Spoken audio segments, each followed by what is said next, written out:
ஒண்ணு இல்ல, தமிழகத்தை அழித்தவர்கள் அதற்கு துணை போனவர்கள் திமுக அவங்களோட என்ன உறவுன்னு கேக்குறாங்க. நான் இப்பயே சொல்றேன், அந்த மூத்த பத்திரிகையாளர் குறித்து தான் நீங்க கேக்குறீங்க. நான் அந்த நேரடியாவே செய்திக்கு வர்றேன். இதே மூத்த பத்திரிகையாளர் காங்கிரசினுடைய பொறுப்பாளர், முக்கியமான ஆளை நீங்க தூக்கி சுமக்கிறீங்க. திருச்சி வேலுச்சாமி இனப்படுகொலை செய்த காங்கிரஸோடு தொடர்புடையவரா இல்லையவரா?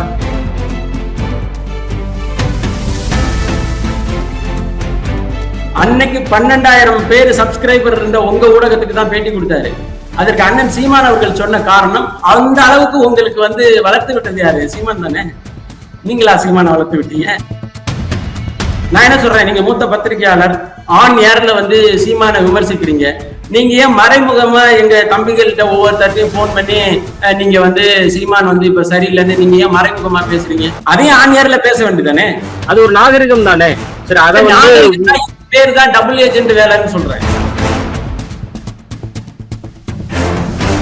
முத்துப்பாண்டி ஒரு வெளியேறினா கூட இந்த சூழலுங்கிறது நீங்க சொல்ற மாதிரி சில ஊடகவியலாளர்கள் விமர்சனம் வைக்கிறாங்க. தாவேக்கா தலைமை எடுத்துருச்சு, நாம் எல்லா கட்சிகளும் நீங்க கரெக்டா பாயிண்ட பிடிக்கிறீங்க. தாவேக்கா தலைமை எடுத்துருச்சு, அதனால ஊடகவியலாளர்கள் எல்லாம் விமர்சிச்சுட்டு அங்க போறாங்க. கல்யாண சுந்தரம் தொடங்கி காளியம்மாள் தொடங்கி இப்போ கடைசியா வெளியேறின முத்துப்பாண்டி வரைக்கும் இவர்கள் முக்கியமான பேச்சாளர்களாக நாம் தமிழருடைய கொள்கையை வெளியில மக்களுக்கு எடுத்துட்டு போற பேச்சாளராக இருந்திருக்காங்க இல்லையா? முத்துப்பாண்டி என்ன காரணத்தை சொல்லிட்டு வெளியில போனார்? அவருடைய பதிவு பாத்தீங்கல்ல. இதைத்தான் நீங்க சமீபத்துல களஞ்சியம் அவர்கள் நாம் தமிழர் இருக்கிறார், அவர் ஒரு விமர்சன இடுகையை பதிவிட்டு இருக்கிறார். இதே களஞ்சியம் அவர்கிட்ட போன முறை தொலைபேசியில தொடர்பு கொண்டு நானே பேசுனேங்க. என்ன பேசுனேன்னா,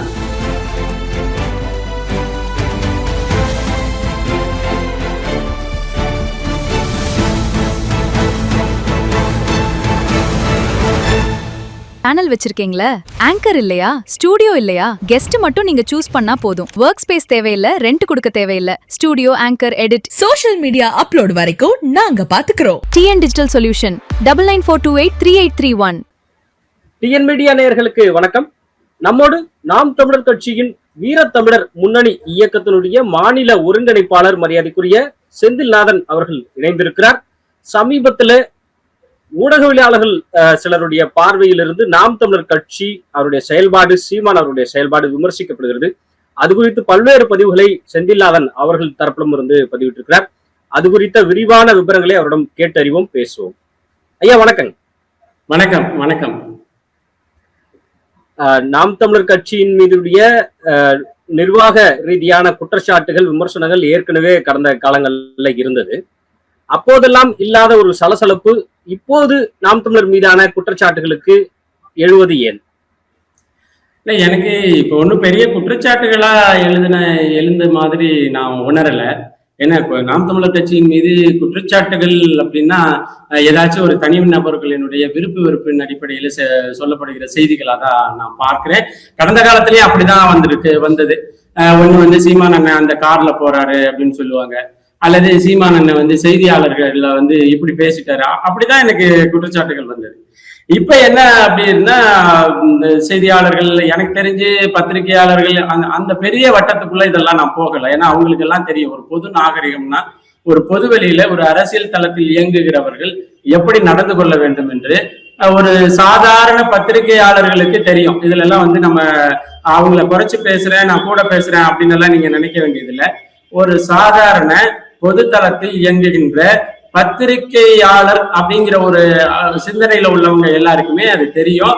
இது பொது தளத்துல சீமான் எப்படி நடந்து கொள்ள வேண்டும். இப்ப என்னன்னா, பாரதி ராஜா அவர்கள் இறந்து போகிறாரு. பாரதி ராஜனுடைய மகன் அவருக்கு முன்னாடியே இறந்து போயிட்டாரு, உங்களுக்கு தெரியும்.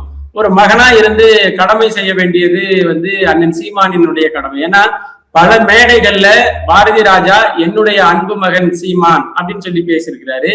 அதே போல சீமான் அண்ணன் அப்பான்னா வெறும் அப்பா இல்ல, அப்பாவே தான் அப்படின்னு சொல்லி பேசியிருக்கிறாரு. அது மாதிரியான உறவின் நெருக்கம். அப்போ ஒரு துக்க நிகழ்வுக்கு வர்றாங்க. இப்ப ஏன் அப்பா இறந்த நிகழ்வுக்கு ஒருத்தவங்க வர்றாங்கன்னா, நான் அழைத்து கொண்டு போய் இப்படிதான் இறந்தாங்க, அவங்க துக்கத்தை கேட்கும் பொழுது நான் விசாரிச்சு சரி வாங்க அப்படின்னு சொல்லி நான் அனுப்பி வைக்கிறது. இது முறை.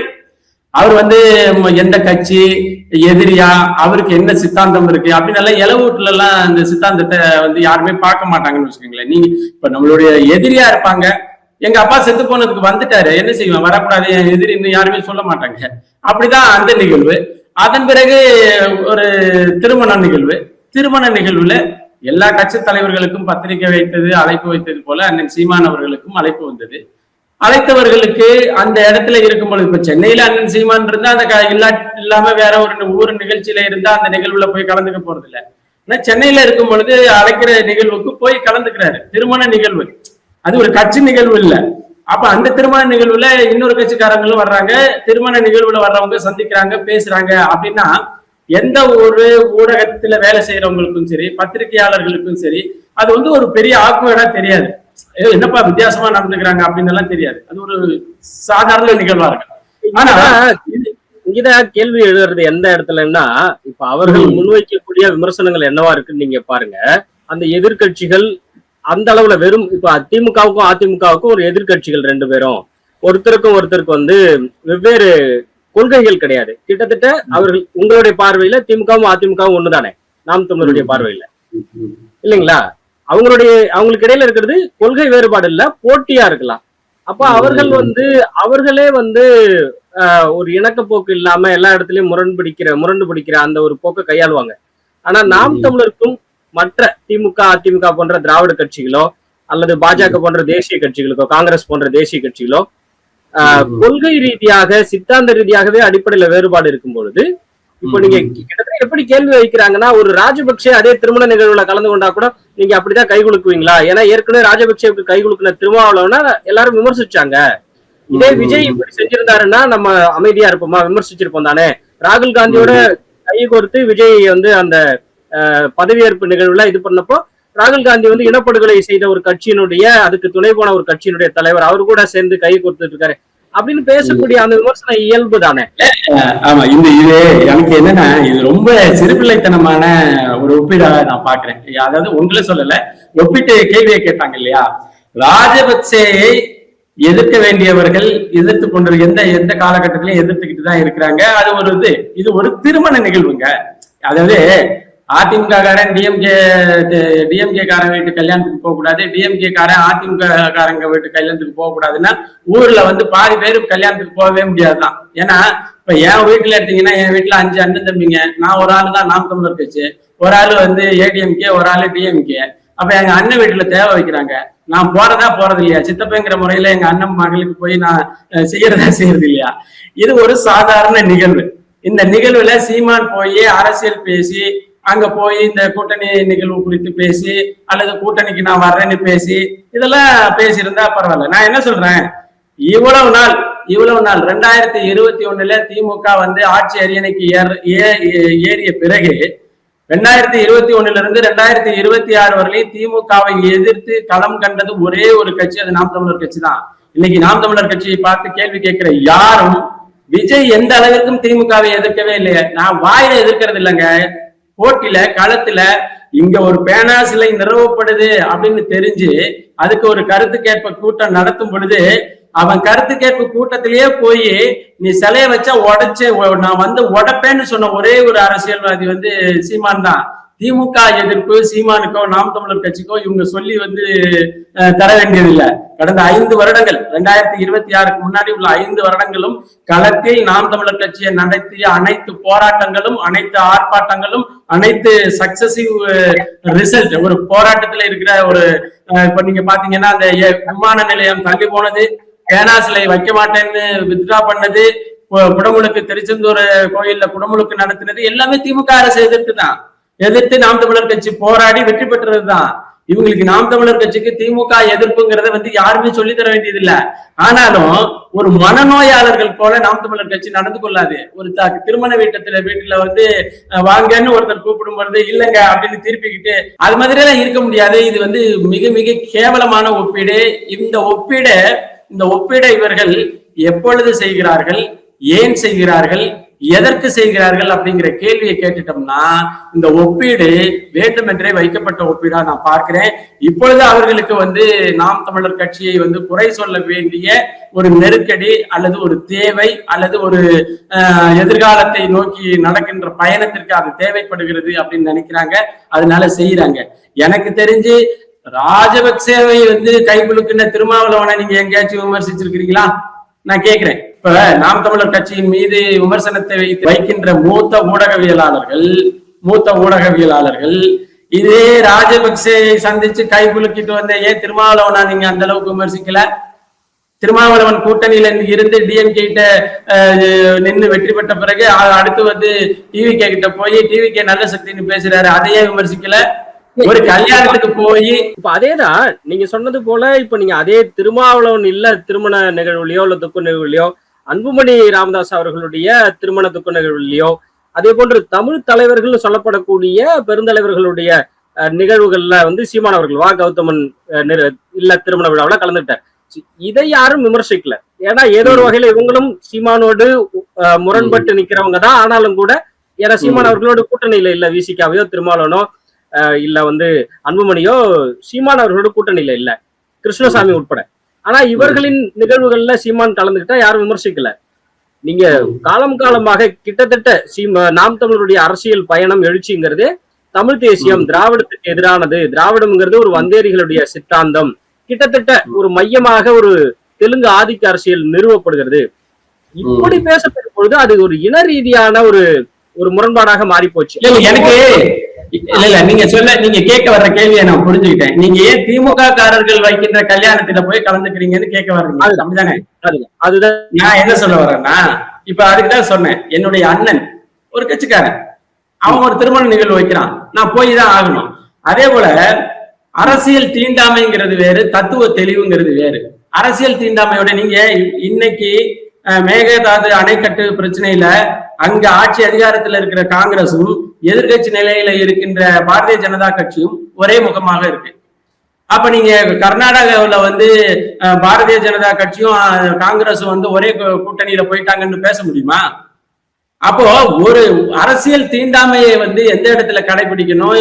இப்ப சித்தாந்த ரீதியில திருமண நிகழ்வுல போய் இது ஒரு திராவிட இயக்கத்தினுடைய திருமண நிகழ்வுல நான் கலந்துக்கிட்டேன், திராவிட இயக்கமும் தமிழ் தேசியமும் ஒன்றுன்னு பேசிட்டு வந்திருந்தா நீங்க சரி.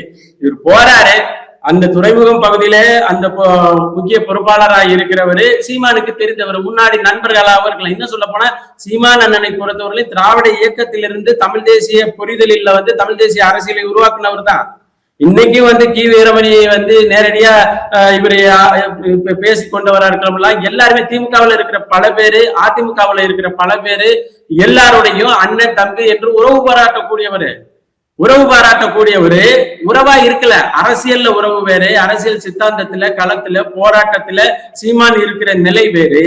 நீங்கள் தனி மனிதனை கண்டு அன்பு பாராட்டுறதுங்கிறது வேறு, தனி மனித விருப்புங்கிறது வேறு, அரசியல் தத்துவ புரிதல்ங்கிறது வேறு. இப்பயே சொல்றேனே, இதெல்லாம் பெரிய வெகுஜன மீடியா. சீமான் அண்ணன் அவர்களுடைய எழுச்சிக்கு பிறகு மக்களுக்கு அல்லது குறிப்பாக இளைஞர்களுக்கு என்ன புரிதல் வந்ததுன்னா, தமிழ் தேசிய சூழலை பொறுத்த வரைக்கும் அரசியலும் வாழ்வியலும் வேறு வேறு அல்ல. நம்ம இயற்கை சார்ந்து வாழ்றோம், தற்சார்பு வாழ்க்கை வாழ்றோம், இயற்கையை நேசிக்கிறோம், இயற்கை காதலர்களா மாறுறோம். இது போன்று இந்த அரசியல் புரிதல்ங்கிறது வேற, வாழ்வியல் வேற எல்லாம் சொல்லி கற்பிக்கிறாங்க. சோ அப்படிங்கும்போது இப்ப நீங்க ஒரு திராவிட தலைவர்களோ திமுக தலைவர்களோ நிலத்தை அழித்தவர்கள், அதற்கு துணை போனவர்கள்னு திமுக அவங்களோட என்ன உறவுன்னு கேக்குறாங்க. இல்ல நான் கேக்குறேனே, நீங்க சுத்தி அதே இடத்துல நிக்கிறீங்க. ஒரு திருமண நிகழ்வுக்கு போயிட்டு வர்றது உறவு எல்லாம் கிடையாது. அழைப்பு விடுத்தாங்க, போறோம், அடுத்து அவங்க கத்துல. நான் இவ்வளவு சொல்றேனே, இந்த விமர்சனத்தை வைத்தவர்கள் இந்த காங்கிரஸ் கட்சியில எல்லா நாளும் காங்கிரஸ் கட்சிக்கு முட்டு கொடுத்து கொண்டு இருக்கிற கூடியவர்களோட உறவு பாராட்டாம இருக்கிறீங்களா? நான் இப்பயே சொல்றேன், அந்த மூத்த பத்திரிகையாளர் குறித்து தான் நீங்க கேக்குறீங்க. நான் அந்த நேரடியாவே செய்திக்கு வர்றேன். இதே மூத்த பத்திரிகையாளர் திருச்சி வேலுச்சாமி என்கின்ற காங்கிரசினுடைய பொறுப்பாளரை, முக்கியமான ஆளை நீங்க தூக்கி சுமக்கிறீங்க. காங்கிரசினுடைய முக்கியமான முகமாக இருக்கிற, திருச்சியினுடைய முகமாக இருக்கின்ற திருச்சி வேலுச்சாமி இனப்படுகொலை செய்த காங்கிரஸோடு தொடர்புடையவரா இல்லையவரா? தொடர்புடையவர் தானே. நீங்க என்ன பண்றீங்க? நாம் தமிழர் கட்சி திமுகவோடு உறவு பேணுகிறது என்று ஒரு பொய்யான கட்டமைப்பை உருவாக்க வேண்டும் என்று நீங்க விரும்புறீங்க. நீங்க விரும்புறதுக்கு பின்னாடி 1000 காரணம் இருக்கு. அது குறித்து நான் பேசுறதுதான் நான் பேசுறேன். அவரே அவர்களே திமுக எனக்கு பங்காளி கட்சி தான் அப்படின்னு சொல்லி இருக்கிற ஸ்டேட்மெண்ட் அந்த மாதிரி கொடுத்துறாரு. அது ஒரு சிக்கலா? அதாவது நாளைக்கு தமிழ்நாட்டினுடைய முதல்வரை, தமிழக முதல்வராக தேர்ந்தெடுக்கப்பட்ட மு.க. ஸ்டாலின் அவர்களை டெல்லி ஒன்றியம் வந்து வஞ்சிக்கப்படும் பொழுது, அவரை தரைக்குறைவா நடக்கும் பொழுது மு.க. ஸ்டாலினுக்காக கேட்கணும்னு அவசியம் இல்ல.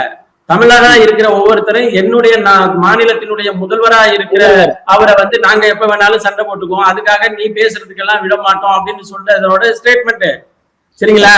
அதனால பங்காளி உடனே கடந்த தேர்தலில் போய் திமுகவோட கூட்டணி வச்சு பங்காளி எனக்கு 10 சீட்டு கூட நீ 50 சீட்டு நின்னாரா? இந்த போன தேர்தலில் களத்துல திமுகவை எதிர்த்தவர்கள் நாம் தமிழர் கட்சி. திமுகவினுடைய தோல்விக்கும் தாவேகாவினுடைய வெற்றிக்கும் இடையில உள்ள வாக்கு சதவீதம் பல நாம் தமிழர் கட்சி வாக்கு வேட்பாளர்கள் பெற்ற வாக்குகளுக்கு இணையானது. அப்போ இதெல்லாம் சும்மா அது என்ன, நான் இப்ப சொல்றேனே, நான் ஒரே ஒரு தான் இங்க அப்படியே பெரிய ஒரே ஒரு ஊடகவியலாளர் வந்து இதை விமர்சிக்கிறாரு அப்படின்னு சொன்னா அவருக்கு என்று தனிப்பட்ட நோக்கம் இருக்குன்னு தான். எனக்கு என்ன இது வந்து பெரிய எல்லா மூத்த பத்திரிகையாளர்னா எல்லா மூத்த பத்திரிகையாளரும் இதை பார்க்கல. உங்களுடைய தரப்புக்கு ஒரு இது கூட வந்தது இல்லையா? ஊடக சிந்தனை பேரவையில இருந்து ஒரு அறிக்கை, கண்டன அறிக்கை ஒண்ணு வந்திருக்கும்னு நினைக்கிறேன். ஊடக அது அப்படி சொல்லக்கூடாது. ஜேர்னலிசம் மீடியா திங்க் டேங்க், அதாவது பத்திரிகை ஊடக சிந்தனை பேரவை, அவர் வந்து ஒரு கண்டனம் பதிவு பண்ணியிருக்கிறாரு. நாம ஒரே ஒரு இது மட்டும் சொல்லிடுறேன். நம்ம ஊர்ல வந்து ஒரு கோழி திருடு போயிடும், ஒரு கிராமத்துல கோழி திருடு போயிடும். கோழியை பறி கொடுத்த அம்மா வந்து என் கோழியை திருடுனவுல நான் விளக்கம் தாள் அடிப்பேன்னு சொல்லிட்டு அந்த அம்மா வேலையை பார்த்துரும். கோழியை திருடி ஒரு அம்மா குழம்பு வச்சு திங்கும்ல, அந்த அம்மா என்ன பண்ணும்னா தான் புருஷன் வந்தவொடனே இங்க பாருங்க என்ன விளக்கம் தாள் அடிக்கிறேன்னு சொல்லிட்டா அப்படிங்கும். அப்ப அங்க அவர் வீட்டுல வந்து ஏமா என் பொண்டாட்டிய விளக்கத்துல அடிக்கிறேன் அப்படின்னு அடிக்கிறேன்னு திட்டினியாமலன்னா, இல்லையே நான் கோழி திருடுனவுல தானே நான் சொன்னேன் அப்படின்னு. நான் என்னுடைய பதிவுகளில் மூத்த பத்திரிகையாளர்னு போட்டுட்டு நான் பாட்டுக்கு என் வேலையை பார்க்க போயிட்டேன். ஆனா அந்த நீங்க சொன்னீங்கல்ல அந்த பேரவை, அந்த பேரவை அந்த மூத்த பத்திரிகையாளரை தான் சொல்றாருன்னு அவரு கண்டனம். நான் எந்த இடத்துலயும் அவர் பேரையோ அவர் ஊடகத்தையோ அவரை பற்றியோ நான் பேசவே இல்லையே. ஒரு தவறு செய்து ஒரு தவறு நடக்கிறது என்று பேசுறோம். அப்ப அந்த தவறு நடக்கிறது, அந்த தவறை செய்தவரை நாம் கண்டிக்கிறோம்னு பேசுறோம். ஆனா தவறு யாரு செய்தாருன்னு நீங்களே கண்டுபிடிச்சிட்டீங்க இல்லையா? இல்ல, அவங்களும் அதே தானே. இப்போ அவர்கள் உங்களுக்கு தெரியும், இவ்வளவு நாட்களாக நாம் தமிழரையோ அல்லது சீமானையோ அரவணைத்து ஒரு அனுசரணையான ஒரு போக்குல பேசிட்டு வந்தவர்கள். அவர்களும் நீங்க சொன்னது போல ஒரு தவறு நடக்கும்போது அதை சுட்டி காட்டுறது ஒரு உரிமையிலேயே ஒரு அந்த மாதிரி ஒரு இதுல நீங்க எடுத்துக்கணும். சுட்டி காட்டுனா பரவாயில்லைங்க, தவறு நடந்து சீமான் என்ன வந்து இப்ப இவர் சொல்றாரு இல்லையா, திமுகவோட உறவு வச்சு இப்போ அம்பாசமுத்திரம் தேர்தல்ல திமுகவை வந்து நீங்க வேட்பாளரை நிறுத்தாதீங்க நான் நிக்கிறேன் அப்படின்னு சொல்லி ஒரு பொது வேட்பாளரா அண்ணன் சீமான் போய் அங்க நின்று அதிமுக எல்லாம் செய்தி தானே, எதுவும் உண்மை இல்லையா? இப்போ நீங்க விமர்சிக்கிறவங்க என்ன பண்ணணும்னா, இது போன்ற பொலிட்டிக்கலி எகென்ஸ்ட் ஒரு மூவை சீமான் வந்து எடுக்கும் போது நீங்க விமர்சிக்கணும். அதுதான் பத்திரிகையாளரினுடைய அறம். நீங்க என்ன பண்றீங்க, ஒரு திருமண நிகழ்வுல கை கொடுத்துட்டு வந்ததுக்கு வந்து நீங்க அதை வந்து திமுகவோட உறவு அப்படிங்கிறீங்க. இது என்ன பத்திரிகை அறம்? நீங்க இப்ப நான் சொல்ல இல்லையா, உங்களுக்கு அந்த அறம் அல்லது அந்த ஆதாரம் வந்து எப்படி இருக்கணும்னு நான் சொல்றேன். திமுகவோடு சீமான் வந்து உறவு வச்சிருக்கிறாரு அப்படின்னு சொன்னா தேர்தல்ல திமுக நிக்கிற இடத்துல நாம் தமிழர் கட்சி நிக்காம விடணும், அல்லது நாம் தமிழர் கட்சி நிக்கிற இடத்துல திமுகவை நீங்க நிக்காதீங்கன்னு சொல்லணும். இது தேர்தல் கூட்டணி. தேர்தல்ல வந்து நாங்க நிக்கிற இடத்துல அவங்க நிக்க கூடாதுன்னு எதுவும் உடன்படிக்கை போட்டாங்களா? அல்லது சீமான் வந்து தன்னுடைய வாயால வந்து நான் பொது வேட்பாளரா நிக்கிறேன், அம்பாசமுத்திரத்துல நான் பொது வேட்பாளரா நிக்கிறேன், நீங்க வந்து யாரும் நிக்காதீங்கன்னு அதிமுகவையோ அல்லது திமுகவையோ நேரடியா சந்திச்சு கேட்டுக்கொண்டதாக எந்த பதிவும் இருக்குதா? அப்படியெல்லாம் பதிவு இருந்து சீமான் வந்து திமுகவோட இணக்கமா போறாருன்னு நீங்க ஒரு மூத்த பத்திரிகையாளர் அது துப்பறிந்து சொல்லிட்டீங்கன்னா பரவாயில்ல. எதுவுமே இல்ல, ஒரு கல்யாண வீடு, ஒரு கருமாதி வீடு, ஒரு இலவு வீட்டுல பாக்குறத வச்சு தனக்கு ஒரு தேவை இருக்கு, தனக்கு சீமானை இப்பொழுது விமர்சிக்க வேண்டும் என்ற தேவை இருக்கு. அந்த தேவையை பூர்த்தி செய்து கொள்வதற்காக எதையாச்சும் ஒண்ணு எழுதுனா நாங்க என்ன நடப்போம்? நீங்களே சொன்னீங்க இல்லையா, சீமானை அரவணைத்து. சீமான் அரவணைக்கல, சீமான அவங்க அரவணைக்கல, சீமான் அரவணைத்து வந்தவர் அந்த மூத்த பத்திரிகையாளர். அதுக்கு நிறைய காரணம் இருக்கு, நான் அதெல்லாம் பேச வேண்டாம்னு நினைக்கிறேன். அது நான் சொல்றது உண்மைதான், நான் சொல்ல போற எல்லாமே உண்மைதான். ஆனா அதெல்லாம் பேசினோம்னா அது அவர் தனிப்பட்ட அவருடைய நற்பெயருக்கு களங்கம் விளைவித்தது மாதிரி ஆகி போயிடும். அதுல நீ அரசியலா சீமான் அவர்களை விமர்சிக்க வேண்டும் என்றால் அரசியல் காரணங்களோடு வா. உங்களுடைய தனி மனித காரணங்களும் தனி மனித வெறுப்பு காரணங்களும் அல்லது நீங்க இன்னொரு கட்சிக்கு போய் வேலை செய்ய போறதுக்காக நாம் தமிழர் கட்சியை வந்து விமர்சிச்சுட்டு போகணும்னு எந்த அடிப்படை அவசியமும் இல்லையே. நான் என்ன சொல்றேன், நீங்க மூத்த பத்திரிகையாளர் ஆன் ஏர்ல வந்து சீமானை விமர்சிக்கிறீங்க, நீங்க ஏன் மறைமுகமா எங்க தம்பிகள்கிட்ட ஒவ்வொருத்தட்டையும் போன் பண்ணி நீங்க வந்து சீமான் வந்து இப்ப சரியில்லைன்னு நீங்க ஏன் மறைமுகமா பேசுறீங்க? அதையும் ஆன் ஏர்ல பேச வேண்டியதானே? அது ஒரு நாகரிகம் தானே. சரி, அதை பேர் தான் டபுள் ஏஜென்ட் வேலைன்னு சொல்றேன். நீங்க ஒண்ணு கட்சிக்காரரா இருந்து பேசணும்னா, தம்பி இதெல்லாம் இருக்குது, சீமானனுக்கு நேரடியா போன் பண்ணி பேசிருக்கலாம், இதெல்லாம் இருக்குங்க, இது மாதிரி எல்லாம் கருத்து வருதுங்க, நீங்க சீமானனோட பேசக்கூடியவர் தான், யாருக்கோ உங்களுக்கு தொடர்பு எண் கொடுத்து நீங்க பேச வேண்டியதில்லை, அல்லது உங்களை அறிமுகப்படுத்தி அண்ணன் சீமான் அவர்கள் போன எடுக்க வேண்டியதில்லை, நீங்க பேசினாலே அவர் எடுப்பாரு. நீங்க ஆன் ஏர்ல பேசுற இந்த செய்திய ஆன் போன்ல அண்ணனுக்கிட்ட பேசிருக்கலாம், இது மாதிரி எல்லாம் செய்தி வருதுங்கன்னு. சரி, அண்ணன் சீமான் அவர்களோடு பேசுறதை தவிர்த்துட்டீங்கன்னா, நீங்க ஒரு நடுநிலை ஊடகத்தரா உங்களை நீங்க வச்சுக்கணும்னா, சீமான் தம்பிகள்கிட்டையும் தளபதிகள்கிட்டையும் தனிப்பட்ட முறையில பேச வேண்டிய அவசியம் என்ன இருக்கு? அவசியம் என்ன இருக்கு? அப்போ நீங்க என்ன பண்றீங்க, ஓப்பனா ஆன் ஏர்ல பப்ளிக்கா தன்னை ஒரு நடுநிலைவாதியா காமிக்கிறீங்க.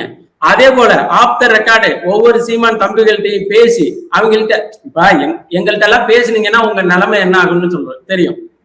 ஆனா புரிதல் இல்லாத தம்பிகள்கிட்ட பேசும் பொழுது, ஐயோ இவர் சொல்றது நல்லதா ஒரு உண்மையாதான் இருக்குமோ, இவர் இப்படிதான் சொல்லுவாரோ அப்படிங்கிற ஒரு தடுமாற்றம் வரும் இல்லையா? நீங்க பாக்குற ஏஜென்ட் வேலைக்கு, டபுள் ஏஜென்ட் வேலைக்கு நீங்க கட்சியில இருக்கிற ஒவ்வொரு தம்பிகள்கிட்டையும் நீங்க தனிப்பட்ட முறையில உரையாடினீங்கன்னா, இதுக்கு பேரு தான் சில்லறைத்தனம் அப்படிங்கிறது. நான் கூட அதுல வார்த்தையில சில்லறைத்தனம்னு நான் சொல்லியிருந்தேன்னு வருத்தப்பட்டதெல்லாம் நான் பாக்குறேன். சில்லறைத்தனம்னா சில்லறைத்தனமா பேசுறதை தாண்டி சில்லறைக்காக பேசுறதுதான் நான் சில்லறைத்தனம் அப்படிங்கிறேன். புரியுதா உங்களுக்கு? நீங்க நடுநிலையான ஊடகர்னா நடுநிலையா ஓப்பன் ஆன் ஏர்ல சீமான் அண்ணன் தம்பிகளையோ விமர்சிக்கணும்னா விமர்சிச்சுட்டு போங்க, அது ஒண்ணும் பிரச்சனை இல்லை. விமர்சனத்திற்கு அப்பாற்பட்ட தலைவர் அல்ல அண்ணன் சீமான். ஆனா நீங்க விமர்சனத்திற்கு ஆதாரமாக வைக்கின்ற அந்த ஆதாரம் இருக்கு இல்லையா, அது ரொம்ப கேவலமான ஆதாரம்னு நாங்க சொல்றோம். இதெல்லாம் ஒரு ஆதாரம் இல்லையே அப்படின்னு நாங்க சொல்றோம். ஓகே, ஒரு சில விஷயம் நான் தெளிவுபடுத்துறேன். ஒன்று, நீங்க சொல்றது போல ஒரு ஊடகவியலாளர் இல்ல, தமிழ் தேசிய சிந்தனை சார்ந்த அல்லது நாம் தமிழர் அபிமானிகளாக இருக்கிற ஏறக்குறைய சில ஊடகவியலாளர்கள் இப்படியான விமர்சனத்தை முன்வைக்கிறாங்க. அதனாலதான் நீங்க சொன்னது போல அந்த ஜேர்னலிசம் மீடியா ஊடக சிந்தனை பேரவை, அதன் பத்திரிகை ஊடக சிந்தனை பேரவை மூலமா கண்டன அறிக்கை வருது. ஏன்னா நிறைய பேர் இருக்கிறாங்க, அவர்களுடைய முன்வைக்கிற கருத்து என்னன்னா, சிந்தனை அந்த பத்திரிகை ஊடக நிறுவனர் யாருன்னு எனக்கு தெரியும், அந்த பேரவைக்குள்ள எத்தனை அமைப்பு இருக்குன்னு எனக்கு தெரியும். அதெல்லாம் விடுங்க, அதை நான் டிஸ்கஸ் பண்ண போகல, நம்ம செய்திக்கு வந்துருவோம். சரி, நான் செய்திக்கு வர்றேன். இப்ப இதுல நான் எதுக்காக நான் சொல்ல வரேன்னா, அவர்கள் வந்து கிட்டத்தட்ட சீமான் அவர்களையோ அல்லது நாம் தமிழ் கட்சியோ ஒரு நெறிப்படுத்தும் நோக்குல இவ்வளவு காலம் செயல்பட்டு இருந்திருக்கிறாங்க, கிட்டத்தட்ட சில வருடக்கணக்காகவே. அப்படி இருக்கும்பொழுது அப்போது அவர்கள், நான் 2 கேள்வி முன்வைக்கிறேன், அவர்கள் அப்போது வந்து இது போன்ற நேரடியாக இது போன்ற விமர்சனங்களை வைக்கல. உங்களுக்கே தெரியும், ரொம்ப காலமா சீமான் அவர்கள் திமுகவோடு இணக்கம் பாராட்டுகிறார், வைகோவை நேரில் பார்த்தா கட்டி பிடிச்சிக்கிறார், இந்த மாதிரியான விமர்சனங்கள் கொஞ்சம் கொஞ்சமா இருந்ததை ஒரு ஊடகவியலாளர்களாக முன் கொண்டு வந்து வச்சிருக்கிறாங்க. கிட்டத்தட்ட நேரடியா முதல் முறையா அது வெளிப்படுது. அதனால இவ்வளவு காலமா அதுக்கு அப்படி பேசி நாம் தமிழருக்கு அனுசரணையா பேசிட்டு இருந்தவங்கள திடீர்னு இன்றைக்கு நீங்க வந்து டபுள் ஏஜென்ட்னு சொல்வதும் அப்படிங்கறது எப்படி? நீங்க சொன்னது இல்லையா, நீங்க கேட்ட கேள்விக்கே நான் வர்றேன். ஒரு என் பிள்ளைய நான் நெறிப்படுத்தணும்னு வச்சுக்கோங்களேன், நான் என்ன இருக்கணும், நான் என் பிள்ளையோட குடியிருக்கணும், என் பிள்ளையோட வந்து அந்த பிள்ளை படுகின்ற நஷ்டங்கள்ல நானும் பங்கெடுக்கணும். அப்ப இந்த பிள்ளை வந்து வழி தவறி போறானே, தம்பி இது மாதிரி செய்யாதடா, இது மாதிரி செய்யாதடான்னு என் பிள்ளைய நான் நெறிப்படுத்தணும். நீங்க யாருமே நாம் தமிழர் கட்சியினுடைய தீவிர உறுப்பினரோ அல்லது ஆட்களோ கிடையாது. நீங்க ஏதோ ஒரு காலத்துல நாம் தமிழர் கட்சிக்கு ஆதரவா பேசுகிறோம்னு ஒரு பிம்பத்தை உருவாக்கி கொண்டவர்கள், அவ்வளவுதான். நாம் தமிழர் கட்சிக்கும் உங்களுக்கு எந்தவித தொடர்பும் இல்லை அப்படின்னு நீங்களே 2-3 மாதத்திற்கு முன்னாடி ஓபன் ஸ்டேட்மெண்ட் விட்டீங்க. ஏன்னா நாம் தமிழர் கட்சிக்கும் எனக்கும் எந்தவித தொடர்பும் இல்லை, அதனுடைய பாதையிலிருந்து நான் சற்று தள்ளி நிக்கிறேன்னு சொல்லி நீங்க பதிவு போட்டீங்க. நீங்க பதிவு போட்ட பிறகு என்னத்துக்கு நாம் தமிழர் கட்சியினுடைய தம்பிகளுக்கு தனித்தனியாக அலைபேசியில தொடர்பு கொண்டு சமீப காலமாக தலைமையின் மீது அதிருப்தி இருக்கிறது, நீங்க உங்க வேலையை பாருங்க, நீங்க ஏன் வந்து இவ்வளவு சிரமப்படுறீங்க அப்படின்னு என்னத்துக்கு பேசுறீங்க?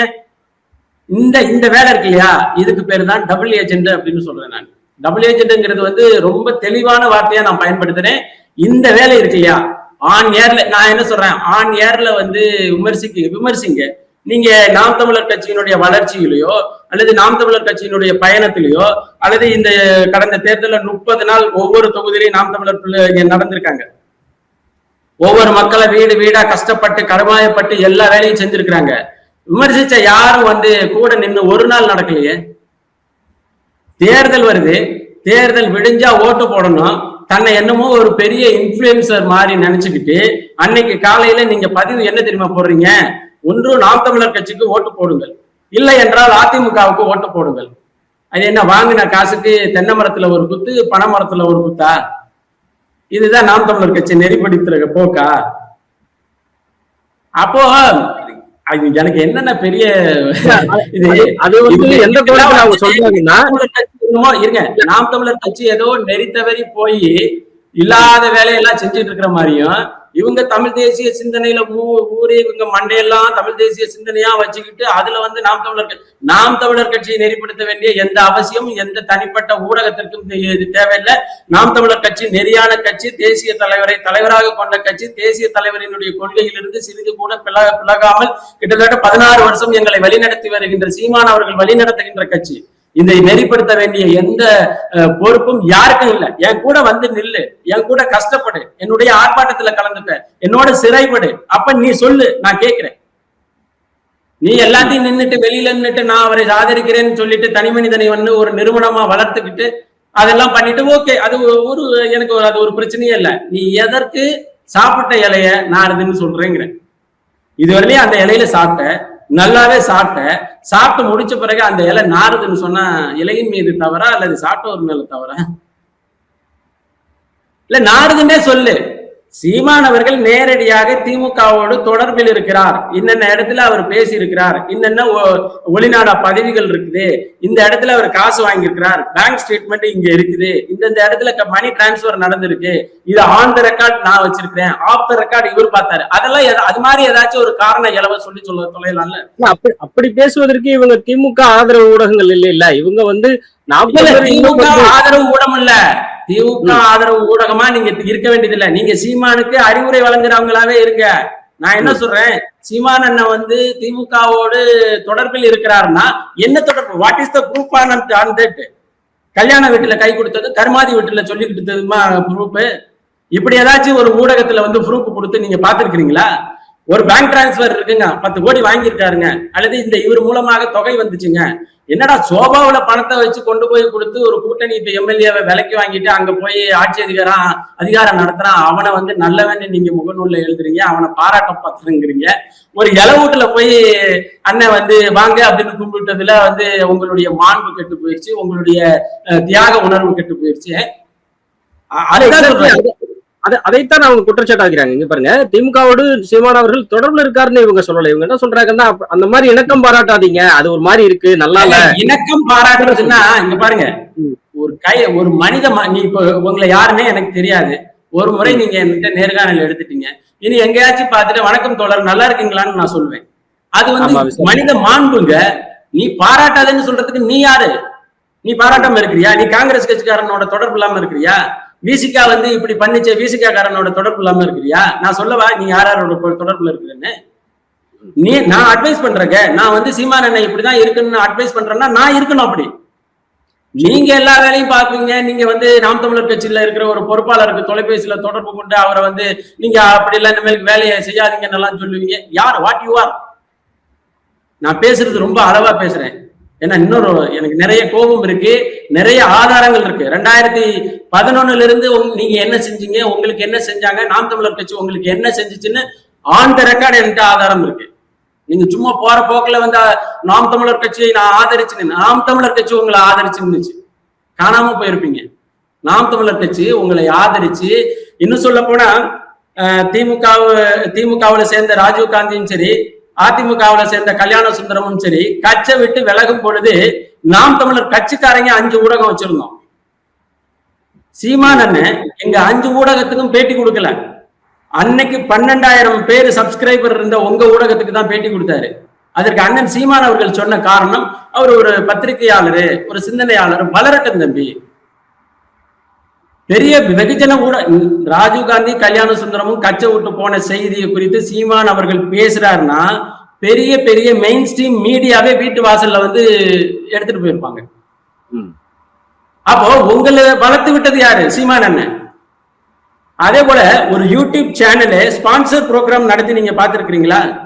சீமான் அவர்களை வைத்து ஸ்பான்சர் ப்ரோக்ராம் நடத்தி அந்த ப்ரோக்ராம்ல மத்த எந்த யூடியூப் சேனலும் போய் ரெக்கார்ட் பண்ணக்கூடாது, அந்த நாம நடத்துற இந்த நிகழ்ச்சியை நாம மட்டுமே ரெக்கார்ட் பண்ணி போடணும், அந்த அளவுக்கு உங்களுக்கு வந்து வளர்த்து விட்டது யாரு? சீமான் தானே. நீங்களா சீமான வளர்த்து விட்டீங்க? அப்போ இன்னும் நிறைய இருக்கு தோழர், அதை பத்தி எல்லாம் பேச வேண்டாம்னு நினைக்கிறேன். மன்னிக்கணும், நான் அதை கேட்க விரும்புறேன். அதாவது இப்ப என்ன இப்ப சிக்கல்னா, இதை சுமூகமாக பேசி முடித்திருக்க முடியும். ஒருத்தருக்கு ஒருத்தர் மியூச்சுவல் சப்போர்ட் பண்ணிக்கிட்டு இருந்த இந்த இவ்வளவு நாட்கள்ல நீங்க சொன்னது போல அவர்களும் வந்து ஏதோ ஒரு விதத்துல நாம் தமிழரையோ சீமானையோ முன்னிறுத்தி நிறைய பேசி இருக்கிறாங்க, கவர் பண்ணியிருக்கிறாங்க, அப்படி நிகழ்ச்சிகள் செய்திருக்கிறாங்க, சப்போர்ட் பண்ணியிருக்காங்க பொழுது சீமான் அவர்களும் அவரை அந்த ஊடகத்தை வளர்ப்பதற்கான சப்போர்ட் எக்ஸ்டெண்ட் பண்ணியிருக்காரு. அப்படிங்கும் பொழுது இது ஒரு ஆதங்கமாக அவங்க முன்வைக்கிறாங்க. நீங்க வந்து ஓகே ஒரு விமர்சனத்தை முன்வைக்கிறாங்க, பதிலுக்கு வந்து ஓகே இது வந்து நான் புரிஞ்சுக்கிறேன். இணக்கம்ங்கிறது ரெண்டு பக்கட்டும் வரணும். நான் முடிச்சிடறேன், ஒரே ஒரு வார்த்தை. நான் என்ன சொல்ல வரேன்னா, ஒரு சார்புடைய ஊடகங்களை, தமிழ் தேசிய சார்போ அல்லது நாம் தமிழ் சார்புடைய ஊடகங்களையோ இது போன்ற முரண்பாடுகளால் கலைக்கவோ இழக்கவோ வேண்டுமா அப்படிங்கிறது என்னுடைய கேள்வியா இருக்கு. இல்ல நான் கேட்கறது என்னன்னா, நீங்க என்ன உங்க வலைதளத்துல பேசுறீங்க? நாம் தமிழர் கட்சியினுடைய தலைமை ஒருங்கிணைப்பாளர் அந்த திருமண நிகழ்வுக்கு போகாமல் தவிர்த்திருக்கலாம், அல்லது அவர்கள் திருமண நிகழ்வு அந்த எத்தனை முறை போனாலும் அந்த துறைமுகம் தொகுதி மாவட்ட செயலாளர் அவங்க அப்பா, நீங்க சாயங்காலம் வரலையும் போனாலும் அப்பா அங்கதான் நிற்பாரு. அவர்கள் எல்லாம் வந்து சென்ற பிறகு இவர் போயிருக்கலாம். நீங்க யாரு நாம் தமிழர் கட்சியினுடைய தலைமை ஒருங்கிணைப்பாளர் என்ன செய்ய வேண்டும் என்ன செய்யக்கூடாதுன்னு சொல்றதுக்கு வாக்கியுவார்? அவரு தமிழ் தேசிய சிந்தனையிலிருந்து போயிருக்கிறாரா, பிறண்டு போயிருக்கிறாரா? இதை எப்படி செய்திருக்கலாம், இதை அப்படி செய்திருக்கலாம். இது ரொம்ப அபத்தமானது. ஒரு கட்சியினுடைய தலைவர், ஒரு கட்சியினுடைய தலைவராக இருக்கின்றவருக்கு கட்சியை குறித்து தெரியும், ஒரு தனி மனிதர்களை என்ன செய்யணும், எந்த நிகழ்ச்சியை எப்படி செய்யணும்னு அவர்களுக்கு தெரியும். நீங்க சரி இந்த கருத்தெல்லாம் சொல்றீங்கல்ல, நீங்க அலைபேசியில அழைச்சு இது மாதிரி கொஞ்சம் சரியா படலைங்க, நிறைய விமர்சனம் வருது, நீங்க போகாம தவிர்த்து இருந்திருக்கலாம், அல்லது போயிருந்தா கூட அவங்க வந்துட்டு போயிருக்கலாம். நீங்க உங்க யூடியூப் சேனலுடைய வருமானத்திற்காக யூடியூப்ல பேசிட்டு இருங்க. நீங்க பேசினது எல்லாத்தையும் உண்மைன்னு நம்பிட்டு ஒரு சில தம்பிகள் அதை அப்பா இலை வீட்டுக்கு போனா மூஞ்சியை திருப்பி வச்சுக்கணும், கல்யாண வீட்டுக்கு போனா கண்டுக்க கூடாது அப்படிங்கிற சிந்தனையில அவங்க சில பேர் உங்களால இதுங்க போற சில பேர். அப்போ இதெல்லாம் யாரு உருவாக்கணும்? இந்த சிக்கலை யாரு உருவாக்கணும்னா உங்களுடைய பதிவு, உங்களுடைய யூடியூப் சேனல்ல நீங்க போட்ட பதிவு. அப்ப நீங்க கட்சியின் மீது அக்கறை கொண்டவர் என்றால் நீங்க கட்சி மீது அக்கறை கொண்டவர். நான் ஒரே ஒரு கேள்வி கேட்கிறேன்.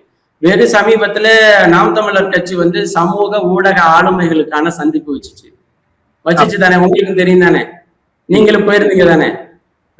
அப்போ நீங்க நாம் தமிழர் கட்சியை நான் தான் ஆதரித்தேன் வளர்த்தேன் என்று சொன்னவர்கள் ஏன் அந்த ஊடக ஆளுமை சந்திப்புக்கு வரல?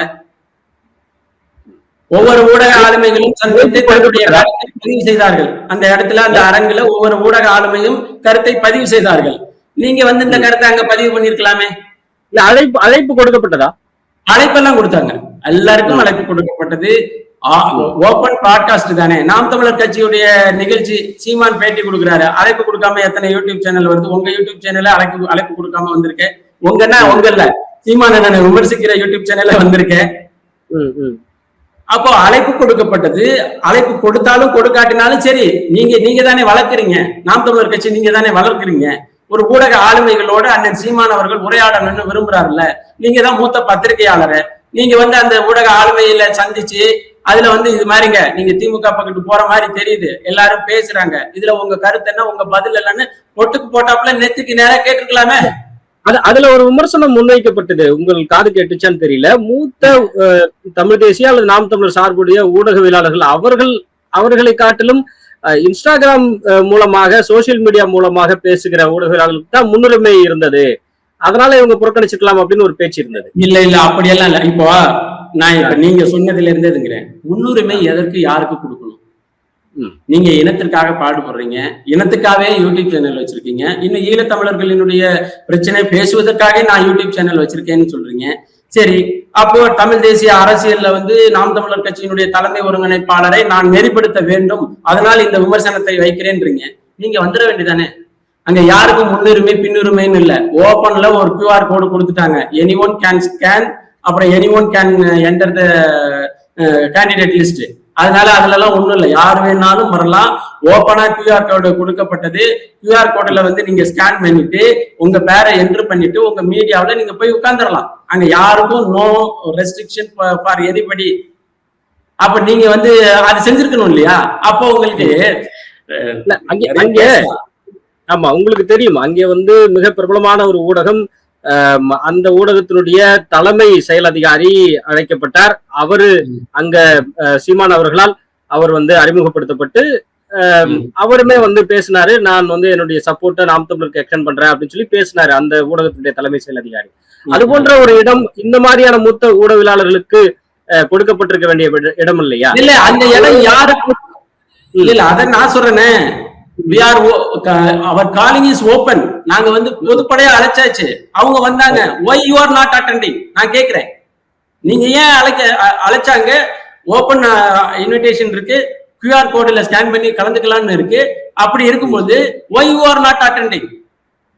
நீங்க தான் தமிழ் தேசிய அரசியலை வளர்க்க வேண்டும் இருக்கு, சீமான் அவர்களினுடைய அரசியலை நெறிப்படுத்தணுங்கிற இருக்கு. இன்னும் கடந்த காலத்துல நாம் தமிழர் கட்சியினுடைய வளர்ச்சியில என்னுடைய பங்கு அதிகமா இருக்கு அப்படிங்கிறீங்க. நீங்க நேரா வரலாம், உங்களை யாரும் தடுக்க போறது இல்ல. நீங்க முன் வரிசையில உட்காரலாம், உங்களை யாரும் வேண்டாம்னு எழுந்திருக்க சொல்ல போறது இல்ல. அண்ணன் ஒரு மீடியா ஒருத்தரை எழுந்திருச்சு இவர் நம்மளுக்கு ஆதரவு தர்றாருன்னு சொல்றதுக்கு முன்னாடி நீங்க வந்திருந்தா உங்களையும் இன்னொரு பக்கத்தை எழுந்திருச்சு ஐயா ரொம்ப காலமா நமக்கு ஆதரவு தந்திருக்கிறாரு, அதனால ஐயாவோட சேர்ந்து பயணிப்போம், ஐயாவுடைய கருத்துக்களை நம்ம தனதாக்கிக் கொள்வோம்னு பேசக்கூடிய தானே அண்ணன் சீமான். அப்ப நீங்க ஏன் வரல? அதனால இதுல என்னை அழைக்கப்படவில்லை, என்னை அங்கீகரிக்கவில்லை. யாரும் அங்கீகரிக்கணும்? யாரும் அங்கீகரிக்க வேண்டியது இல்லையே. என்னுடைய வேலையை நான் செய்யறேன், என்னுடைய வேலையை அங்கீகரிக்கணும்னு யாருக்கும் எதுவும் அவசியம் இல்லையே. இதுதான் நான் நிறைவாக கேட்க விரும்புறது. அதுதான் என்னன்னா, ஓகே, ஏதோ ஒரு வகையில ஒவ்வாத ஒரு விமர்சனத்தை அவர்கள் முன்வைக்கிறார்கள், நீங்க குறிப்பிடுறீங்க. அப்படிங்கும் அந்த அளவுல அதை நிறுத்தாமல் அது ஏன் டபுள் ஏஜென்ட்னு சொல்றதோ, அல்லது உங்களுக்கு ஏதோ ஒரு தேவை இருக்கிறது, என்ன தேவை இருந்துட போகுது, என்ன இல்ல, அது உண்மையிலேயே நியாயமான கருத்து. நான் அவர்கள் செய்த செயலை முற்றிலும் உள்வாங்கிய பிறகு டபுள் ஏஜென்ட் அப்படின்னு நான் சொல்றது ரொம்ப மென்மையான விமர்சனமா நான் பார்க்கிறேன். சரிங்களா? நீங்க ஆன் ஏர்ல சீமான் அவர்களுடைய சமீப கால திமுக உறவு குறித்து பேசுறீங்க, ஆஃப் ஏர்ல என்ன பண்றீங்க? ஓவர் த போன் ஒவ்வொரு மாவட்டத்திலேயும் இருக்கிற தனக்கு தெரிந்த முக்கியமான தம்பிகளுக்கு தொலைபேசியில தொடர்பு கொண்டு இது மாதிரி போக்கு இருக்கு, நீங்க சிரமப்பட்டு உழைக்காதீங்க, நீங்க கொஞ்ச நாள் சும்மா இருங்க, என்ன நடக்குதுன்னு பாத்துக்கலாம்னு நீங்க எதுக்கு பேசுறீங்க? சரி, இதுக்கு பேர் தான் சொல்றேன். What is the need of this type of talking? இது மாதிரியான பேச்சுக்கான தேவை என்ன உங்களுக்கு? எது தேவைப்படுது? அப்போ நீங்க இந்த ஒவ்வொருல இந்த என்ன சொல்லுவாங்களே, இந்த எங்காச்சும் மாநாடு நடந்தா ஆள் ஏத்திட்டு போற மாதிரி, ஒரு கட்சி கூட்டத்துக்கு ஆள் ஏத்திட்டு போற மாதிரி, அல்லது ஒரு கட்சியில இருந்து இன்னொரு கட்சிக்கு சேர்றதுக்கு ஆள் ஏத்திட்டு போற மாதிரி, நீங்க எதுக்கோ ஒரு ஆட்களை ஏத்திட்டு போறதுக்கு ஆர்கனைஸ் பண்றீங்க. அப்படிதான் நான் பாக்குறேன். இதைத்தான் நீங்க சமீபத்துல களஞ்சியம் அவர்கள் நாம் தமிழர் இருக்கிறார், அவர் ஒரு விமர்சன இடுகையை பதிவிட்டு இருக்கிறார். இவ்வளவு காலமாக நாம் தமிழரை கொஞ்சம் மறைமுகமாக தான் குறிப்பிட்டிருக்கிறார் களஞ்சியம் அவர்கள். புகழும் பொழுது அதை மெச்சி பேசும் பொழுது நீங்க ஏற்றுக்கொண்டீர்கள், அதே சமயம் ஒரு விமர்சனம் முன்வைக்கப்படும் பொழுது உடனடியாக இகழ வேண்டுமா அப்படிங்கிறது களஞ்சியம் அவர்களுடைய கேள்வியாக இருக்கிறது. நேரடியாக நான் என்ன சொல்றேன்னா, இதே களஞ்சியம் அவர்கிட்ட போன முறை தொலைபேசியில தொடர்பு கொண்டு நானே பேசினுங்க. என்ன பேசினேன்னா, ஆனா இது மாதிரியான போக்கு விமர்சனங்கள்லாம் தவறா இருக்குது, நீங்க விமர்சனங்கள் தவறுன்னு நான் சொல்லல, விமர்சனம் வைப்பதற்காக நீங்கள் கொடுக்கின்ற காரணங்கள் ரொம்ப தவறா இருக்கு அப்படின்னு நான் சொன்னேன். அப்போ சரி, இதெல்லாம் சரிப்படுத்திடலாம் அப்படின்னு தான் சொன்னாங்க. அப்ப இது தொடருது. நான் என்ன சொன்னேன், இவ்வளவு காலம் என்னை வளர்த்து வந்து விட்டா என்பதற்காகவே என்னை விஷம் கொடுத்து கொல்லணும்னு யாருக்கும் உரிமை கொடுக்கலையே. நீங்க நாம் தமிழர் கட்சிக்கு பொய்யா பாராட்டினீங்களா? பொய்யா பாராட்டல. நாம் தமிழர் கட்சி உண்மையிலேயே அதை செய்தது, அதனால் நீங்கள் பாராட்டினீர்கள். நீங்கள் நாம் தமிழர் கட்சி ஒரு தவறு செய்தது அப்படின்னு உண்மையான காரண காரியங்களோடு எடுத்து எங்களை விமர்சிங்கள், நான் வேண்டானே சொல்லல. நீங்க என்ன பண்றீங்கன்னா, எதுவுமே இல்லாம அப்ரப்டா அங்க போனாரு இங்க போனாரு. திருச்சி வேட்பாளர் கட்சி மாறியதற்கும் நாம் தமிழர் கட்சிக்கும் என்ன தொடர்பு? திருச்சியில ஒரு வேட்பாளரை நம்ம நிறுத்துறோம், தேர்தல் தோல்விக்கு பிறகு அவர் என்ன நினைக்கிறாரு, நம்ம இன்னொரு கட்சிக்கு போனா நல்லா இருக்கும்னு நினைக்கிறாரு. நீ என்ன பண்ணணும், இதுல இருந்துட்டு இன்னொரு கட்சியில போய் சேர்ந்து அவனை நீ குறை சொல்லணும். அவனை விட்டுவிட்டு நாம் தமிழர் கட்சி சரியில்லை அதனாலதான் அங்க போய் சேர்ந்துட்டாருன்னா உன்னுடைய அஜெண்டா என்ன? அப்ப டிவிக்கே வந்து நல்ல கட்சி, நாம் தமிழர் கட்சி சரியில்லைன்னு நீ மக்கள்கிட்ட கொண்டு போய் சேர்க்கணும். அப்ப அவரு களஞ்சிய மன்னெல்லாம் ரொம்ப காலமெல்லாம் இல்ல, அவர் கட்சிக்கு வந்து எவ்வளவு காலம் அப்படின்னு அவருக்கே தெரியும், அது நமக்கும் தெரியும். நம்ம அவர் மேல தனிப்பட்ட முறையில அன்பும் மரியாதையும் எப்பயும் இருக்கு, அது வேற விஷயம். நான் என்ன சொல்றேன், என்னை பாராட்டுவதற்கு உனக்கு உரிமை இருக்கு, என்னை என்ன சொல்றது நெறிப்படுத்துவதற்கு உரிமை இருக்கு. ஆனால் நீ என்னோடு இருக்க வேண்டும் என்பதை நீ புரிந்து கொள். என்னோடு உழைக்க வேண்டும், என்னோடு சிறை செல்ல வேண்டும், என்னோடு கண்டன ஆர்ப்பாட்டங்களில் கலந்து கொள்ள வேண்டும், நான் கஷ்டப்படும் பொழுது நீனும் கஷ்டப்பட வேண்டும். இதையெல்லாம் செய்திருந்தால் என்னை விமர்சிக்கின்ற தகுதி உனக்கு இருக்கு, பொறுப்பு இருக்கு. ஆனால் நீ இப்படி எதையுமே செய்யாமல் நான் கஷ்டப்படும் பொழுது நீ வந்து 4க்கு 4 அறையில உட்காந்துட்டு சேனல்ல பேசிட்டு, நான் துன்பப்படும் போது இதெல்லாம் பேசிட்டு, இப்ப வந்து நான் வேணும்னு அதாவது ஏதாச்சும் ஒரு சொத்தையான காரணத்தை கொண்டுட்டு வந்து என்னை விமர்சித்தா என்றால் அதற்கு நம்ம பதில் சொல்லாமல்லாம் இருக்க முடியாதுங்க. இது வந்து நாம் தமிழர் கட்சி வேறு கட்சி இல்லை, இரத்தமும் சதையுமான ஒரு உறவு முறை கட்சி. அப்போ என் பிள்ளைய, என் தகப்பனை, என் அண்ணனை ஒருத்தன் குறை சொல்லும் பொழுது நீ குறை சொல்லு. நீ குறை சொல்றதுக்கு பின்னாடி உள்ள காரணங்கள் நியாயமா இருந்தா அதற்கான விளக்கத்தை கொடுப்பேன், இல்லாட்டினா ஒன்னதான் உனக்கு நான் பதில் சொல்லுவேன். அது என்னோட கடமை. அந்த கடமையை தான் நம்ம செய்யறோம். இதுக்காக எல்லாம் அவரை கண்டிச்சாரு, இவரு அதெல்லாம் இல்லை. நாம் தமிழர் கட்சிங்கிறது வந்து தனித்து இயங்கக்கூடிய வல்லமையான ஒரு கட்சி. இவர்கள் எல்லாம் இப்ப விமர்சித்தவர்கள் எல்லாம் இடையில் வந்தவர்கள். இவர்கள் போவது பத்தி எல்லாம் எந்த கவலையும் இல்லை. நாம் தமிழர் கட்சி இதை விட பன்மடங்கு பெருமையோடும் பெருமிதத்தோடும் வளரும். இவங்க நினைக்கிறாங்க இல்லையா, நாம் தமிழர் கட்சி ஏதாச்சும் ஒரு அடையாளத்துக்குள்ள சிக்க வைக்கணும்னு. ஒரு காலத்திலையும் உண்மையாகத்தான் இருக்குமே தவிர வேறு எதுவாகவும் மாறாது என்பதை நான் சொல்லிக்கிறேன். இப்போ தேர்தலுக்கு பிறகு நாம் தமிழர் கட்சி, இப்ப நீங்க தவேக விஜய் பாக்குறீங்க, நேரடியா திமுகவை எதிர்த்து ஆட்சிக்கு வந்தாரு. இப்போதும் திமுக எதிர்ப்பை தொடர்கிறார். அதன் விளைவாக திமுக அமைச்சர்கள் மேல ரெய்டு விடுறாரு, ஊழல் பட்டியல லஞ்ச பட்டியல எடுக்கிறாரு, விசாரிக்கிறாரு, அதிகாரிகளை இடம் மாத்துறாரு. சோ இப்படி விஜய் அப்படி செய்யறாரு. திமுகவுல இருந்து யாரும் வந்தாருன்னா கட்சியில சேர்த்துக்கிறாரு. அது டிவிக்கே வாஷிங் மிஷின் சொல்ற மாதிரி ஊழல் கரைகளை அப்படின்னு பேசுறாங்க. சரி, இப்படியாக இருக்கும் பொழுது நான் என்ன கேட்க வர்றேன்னா, திடீரென விஜயோடைய எழுச்சி வந்துருச்சு, திமுக சைலண்ட் ஆயிடுச்சு, அதிமுக வந்து ஒரு பக்கம் உடைக்கப்பட்டு சிதறிடுச்சு அப்படின்னு சொல்றாங்க. திமுகவும் வந்து சைலண்ட் மோடுக்கு போயிருச்சு சொல்றாங்க. அதே போன்று நாம் தமிழருக்குள்ளேயும் ஏதாவது ஒரு நிர்வாக கட்டமைப்பு கடந்த சில வருடங்களாகவே காளியம்மாள் வெளியே போனாங்க, ஏர்போர்ட் மூர்த்தி நாம் தமிழரோட மேடைகள்ல இருந்தாரு, ஆனா அதிமுக போயிட்டு இந்த தேர்தல் நேரத்துல போயிட்டாரு. இப்படியான முக்கியஸ்தர்கள் வெளியேறக்கூடிய நிகழ்வுகள் நடந்தது. இப்போது முத்துப்பாண்டி அவர்களும் வெளியேறி இருக்கிறார். இது போன்ற சூழல்கள் நாம் தமிழருடைய கட்டுமானத்தை என்ன செய்யும்? நீங்க பேசுறத என்னால கேட்க முடியுது, ஆனா கொஞ்சம் நகைச்சுவையா இருக்கு. முத்துப்பாண்டி வெளியேறினதெல்லாம் ஒரு செய்தியா? இவர் முத்துப்பாண்டி வந்து கடந்த 2021 பிறகு வெளியேறினா கூட திமுகவுல வந்து ஒரு பிளாஷ் நியூஸ்ல போடுவாங்க, ஒன்றிய செயலாளர். ஏன்னா 2021 தேர்தலுக்கு பிறகு நாம் தமிழர் கட்சியில இருந்து ஒரு கிளை செயலாளர் போனா கூட பிளாஷ் நியூஸ்ல போட்டு இவர் வெளியேற்றி விட்டார். நீங்க கல்யாண சுந்தரம், ராஜீவ் காந்தி, வெற்றி குமரன், காளியம்மாள், இப்படி பல பேர் வெளியில போனாங்க. இந்த கட்சி அப்படியெல்லாம் எந்த வெளியில போனவர்களாலும் பாதிக்கப்படாத ஒரு கட்சி. ஏன்னா இந்த கட்சியில உள்ள எல்லாருமே கொள்கை, கோட்பாடு, தத்துவத்தை நம்பி வந்தார்களே தவிர நாளைக்கு செந்தில்நாதன் கூட வெளியில போகலாம். கிட்டத்தட்ட 16 வருஷம் இந்த கட்சியில நான் இருக்கிறேன். எல்லாமுமாக இந்த கட்சியில எல்லாமுமாக வேலை செய்யக்கூடிய ஒரு நபராக நான் இருப்பேன்னு வச்சுக்கோங்களேன். நாளைக்கு நான் கூட வெளியில போகலாம். ஆனா நான் போனால் கூட இந்த கட்சிக்கு சின்ன அதிர்வு கூட வராது அப்படின்னு நான் நினைக்கிறேன். ஏன்னா இந்த கட்சியில இருக்கிறவர்கள் எல்லாமே அடிப்படை கொள்கை, புரிதல், சித்தாந்தத்தின் அடிப்படையில் கட்சியை உள்வாங்கி கொண்டவர்கள்.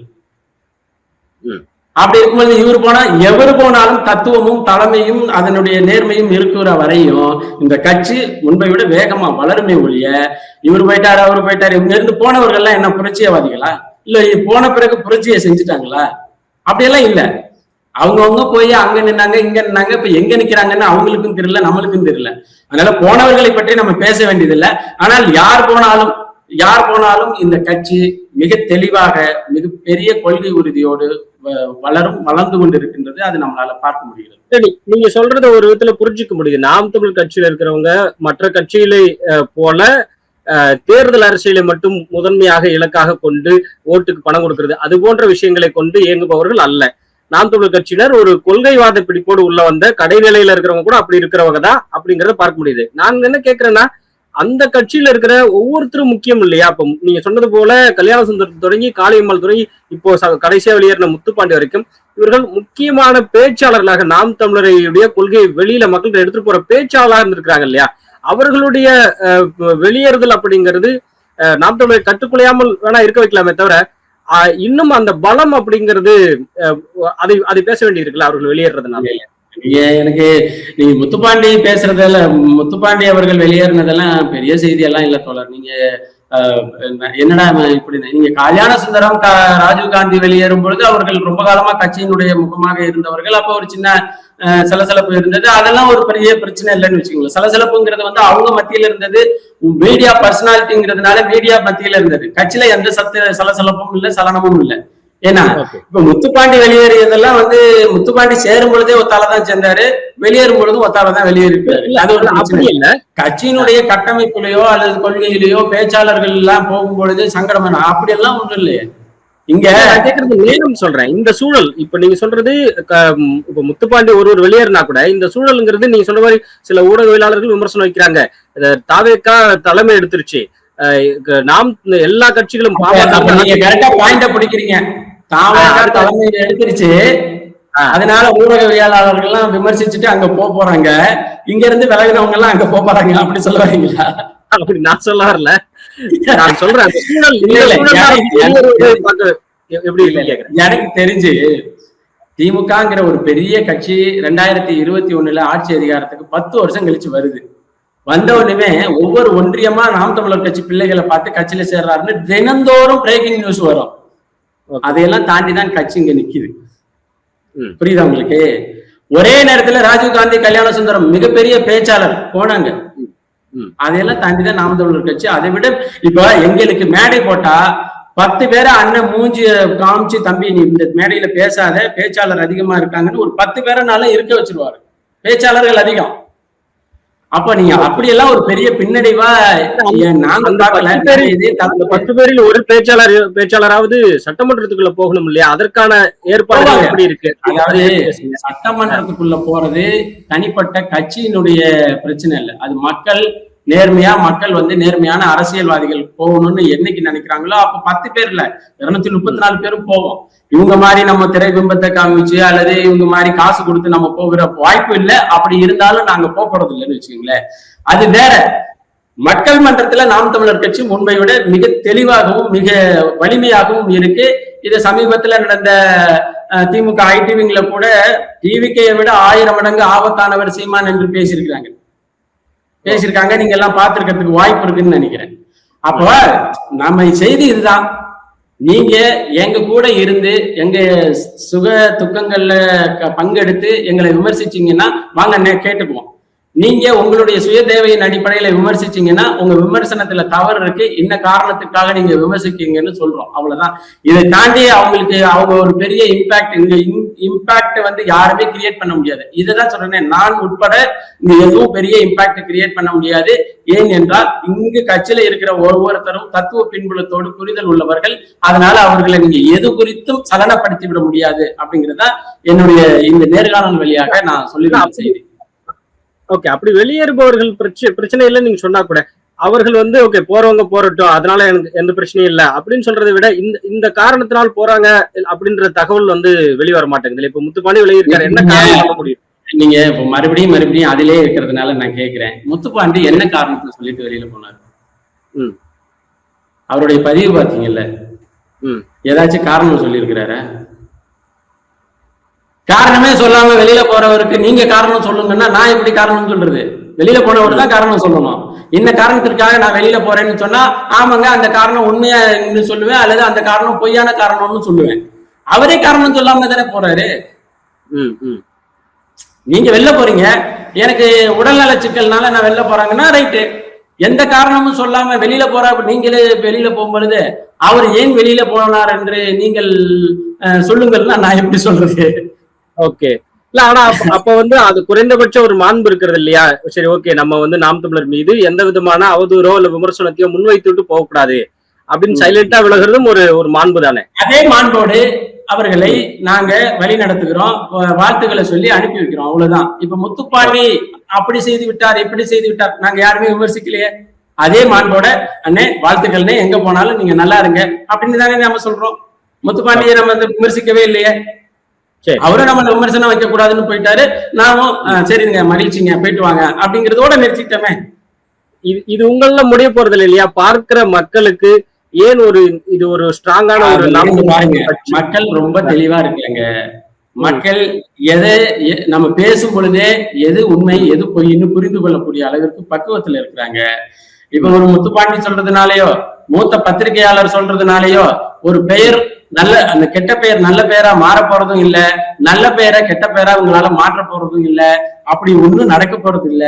அவங்கவுங்க மனதளவுல அப்ப நாம வந்து பெரிய மாற்றத்தை கொண்டுட்டு வரோம்னா அவங்க தன்னிறைவு அடைந்துட்டு போறாங்கன்னா அதை பத்தி நம்ம பேச ஒண்ணும் இல்லை. நீங்க நிறைய மக்களை பார்க்கறீங்க, இன்னும் வந்து நகர்ப்புறங்கள்ல வந்து நீங்க உலாவுறீங்க. மக்கள் மத்தியில இப்போதைக்கு நாம் தமிழர் குறித்த எண்ணப்பாடு எப்படி இருக்குது? மிக தெளிவாக இருக்கிறாங்க. நாம் தமிழர் கட்சியை நம்ம வந்து கைவிட்டு இருக்க கூடாது, ஆதரிக்காம இருந்திருக்க கூடாது என்ற புரிதல் மக்கள்கிட்ட இருக்கு, கிராமப்புற மக்கள்கிட்டையும் இருக்கு, நகர்ப்புற மக்கள்கிட்டையும் இருக்கு. அதெல்லாம் இப்ப நான் சொன்னேன்னா என் கட்சியுடைய பெருமையை பத்தி பேசுற மாதிரி இருக்கும். உறுதியாக அடுத்து வர்ற தேர்தல் களங்கள்ல நாம் தமிழர் கட்சியை மக்கள் வந்து எந்த அளவிற்கு பாக்குறாங்க, ஆஃப்டர் தி 2026 எலெக்ஷனுக்கு அப்புறம் மக்கள் வந்து எப்படி பார்க்கறாங்க அப்படிங்கிற தெளிவு அவர்களுடைய ஆதரவின் மூலமாக வெளிப்படும் அப்படின்னு நான் நினைக்கிறேன். ஓகே, நிறைவாக இப்ப இந்த ஊடகவியலாளர்கள் விமர்சனம் நாம் தமிழர் குறித்து இதை பேசினோம். இதுல வந்து நாம் தமிழர் கட்சியை சார்ந்த பலரும் இது பற்றி எதுவும் பேசல, இன்னும் ஏன பிற ஊடகவியலாளர்களும் இது பற்றி பேசல. நீங்க எப்படி இதுக்குள்ள வந்தீங்க? அல்ல அப்படி கிடையாது, எல்லாரும் பேச வேண்டாமேன்னு ஒருத்தர் பேசுறோம், அவ்வளவுதான். எல்லாருமே பேசுவோம், ஒருத்தர் பேசுவோம்ப்பா, ஏன்ப்பா எல்லாரும் பேசிக்கிட்டு கஜ கஜன்னு அது செய்தியாகும். ஒருத்தர் பேசுறோம், இப்ப எல்லாரும் இப்ப நான் பேசுனது தப்புன்னா எல்லாரும் ஏப்பா அவர்கிட்ட போய் இப்படி பேசுறேன்னு என்னெல்லாம் திட்டிருப்பாங்க. நான் பேசுனது சரின்னு தான் பல பேர் என்ன சரிதான், நீங்க சரியான நேரத்துல சரியா கேட்டீங்கன்னு தான் சொல்றாங்க. அதனால ஒருவேளை இந்த விமர்சனத்தை எதிர்கொள்வதற்கு இவன் போதும் நினைச்சிருக்கலாம், அப்படி நினைச்சிருக்கலாம். அதனால அது ஒரு பெரிய இது இல்லை. நானுமே நான் வந்து ரொம்ப ரொம்ப ஜென்டிலா, நீங்க இது மாதிரி விமர்சனம் வைக்காதீங்க, நீங்க போகணும்னா அந்த வேலையை பாருங்க அப்படின்னு தான் சொல்லியிருக்காங்க. நீங்க மீண்டும் மீண்டும் இதே செய்தியை பேசுனீங்கன்னா நம்ம 2011 இருந்து என்ன நடந்தது, என்ன மாதிரியான அனுகூலங்கள் நடந்தது, என்ன மாதிரி நீங்க ஒரு பெரிய அளவிற்கு வந்தீங்க, அது எதற்காக இந்த விமர்சனத்தை வைக்கிறீங்க, நீங்க யார்கிட்ட பேசுறீங்க, நீங்க பேசுனதனுடைய கால் ரெக்கார்டர் என்னென்ன எல்லாத்தையுமே போட்டு பேச வேண்டிய சூழல் வரும். அது இன்னும் ரொம்ப ஆக்வர்ட் ஆயிடும் அப்படின்னு நான் நினைக்கிறேன். அது வேண்டாம்னு நினைக்கிறேன். நீங்க என்னதான் இருந்தாலும் நீங்க எங்க கூட கடந்த காலத்துல நின்றுட்டீங்க அப்படிங்கிறதுனால இதோட நிறுத்திக்கலாம் அப்படின்னு நான் நினைக்கிறேன்.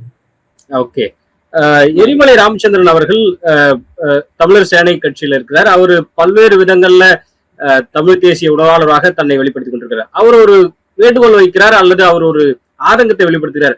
சீமான் அவர்கள் தமிழ் தேசியம் பேசுகிறார், தமிழ்ல ஒடுக்கப்பட்ட மக்களையும் அரவணைத்து பேசுகிறார்.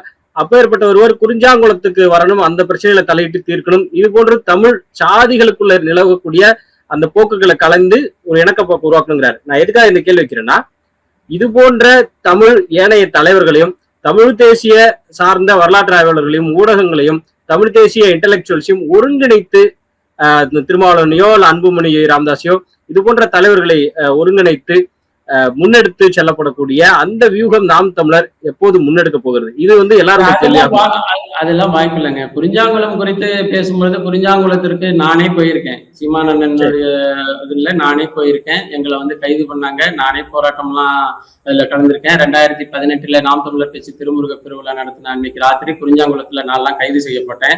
அதே போல அண்ணன் சீமான் அவர்கள் குறிஞ்சாங்குளத்திற்கு செல்லும் பொழுது அவருடைய விமான பயணம் தொடங்குற இடத்துல இருந்தே கைது செய்யப்பட்டார். இவங்க எல்லாம் என்ன செஞ்சிருக்கணும்னா, இப்போதைக்கு ஒடுக்கப்பட்டவர்களினுடைய பிற்படுத்தப்பட்ட ஆதி திராவிடர் நலத்துறை அமைச்சராக இருக்கின்ற வன்னியரசு சமூக நீதித்துறை அமைச்சராக மாறிய பொழுது குறைந்தபட்சம் வன்னியரசு மாதிரியான ஆளுங்கட்சியில அமைச்சராக இருக்கக்கூடியவர்கள் குறிஞ்சாங்குளத்திற்கு நேரடியாக சென்று நீங்க வந்து அந்த பிரச்சனையை தீர்க்கணும் அப்படிங்கிற கோரிக்கையை தான் வைக்கணும். நீங்க சீமானனை வந்து தமிழர்களை ஒருங்கிணைக்க வந்த ஒரு ஒரு அரசியல் தலைமையை தவிர இங்க ஏற்கனவே தலைவர்களாக இருக்கிறவர்களை ஒருங்கிணைக்க வந்தவர் இல்லை. இங்க இவங்களெல்லாம் ஒருங்கிணைக்க முடியாது. ஏன்னா ஒருத்தர் லெப்ட் விங்குன்னா இன்னொருத்தவங்க ரைட் விங்கு, அது வாய்ப்பே இல்லை, அது இது இல்லை.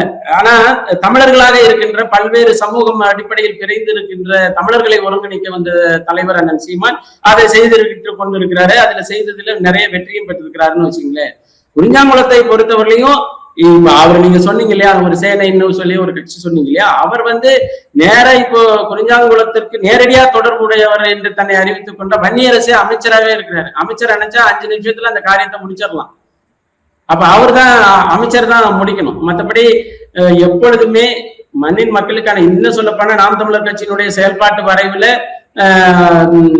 இந்த பண்பாட்டு புரட்சி அந்த பக்கத்துல வந்து குறிஞ்சாங்குளத்தில் காந்தாரி அம்மனுக்கு கோயில் கட்டுவது அப்படின்னு சொல்ற ஒரு கட்டமைப்பை வந்து நாம் தமிழர் கட்சி எலெக்ஷன் மேனிஃபெஸ்டோவில் வச்சிருக்கேன்.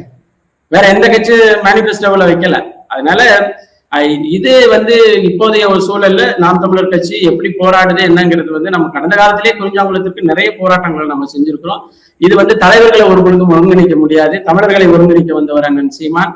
அப்புறம் நீங்க சொன்ன மாதிரி அமைச்சரே இருக்கிறாரு, அவர் நினைச்சாருன்னா 5 நிமிஷத்துல இந்த வேலையை முடிச்சிடலாம். ஓகே, விரிவான கருத்துக்களை பகிர்ந்து கொண்டமைக்கும் இணைப்புல இணைந்தமைக்கும் மிக்க நன்றி. நன்றி, மிக்க நன்றி.